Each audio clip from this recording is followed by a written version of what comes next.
ఈ ప్రపంచంలో చాలా వింతలు జరగడం సాధారణ విషయం.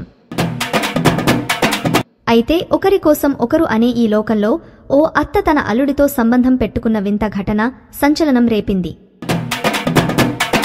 ఆఫ్రికా దేశమైన ఉగాండాలో ఈ వింత ఆచారాన్ని పాటిస్తున్నారు. అక్కడ బమ్యంకోలే ప్రజలు ఈ ఆచారాన్ని పాటిస్తారు. ఈ జాతికి చెందిన మహిళలు ఎవరూ సన్నగా ఉండకూడదు.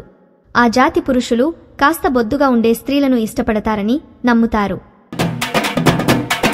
ఇలా 8 ఏళ్లు నిండిన తర్వాత ఆడపిల్లలకు స్థూలకాయాన్ని కలిగించే ఆహార పదార్థాలు అందజేస్తారు. అమ్మాయిని పెంచడం మరియు వరుడికి ఆమె కన్య అని భరోసా ఇవ్వడం అత్త బాధ్యత. అయితే ఆ అత్తకి ఇంతకంటే ముఖ్యమైన బాధ్యత మరొకటి ఉంది. వరుడు మగవాడా కాదా అని నిర్ధారించుకోవడానికి పెళ్లికి ముందు జరిగే ఆచారంలో వరుడు అత్తతో జింపు చిక్కం చేయాలి. ఆ తర్వాత రిలేషన్షిప్లో ఉన్న ప్లస్ పాయింట్స్ మైనస్ పాయింట్లపై పెళ్లి కూతురికి సలహా ఇవ్వాలి.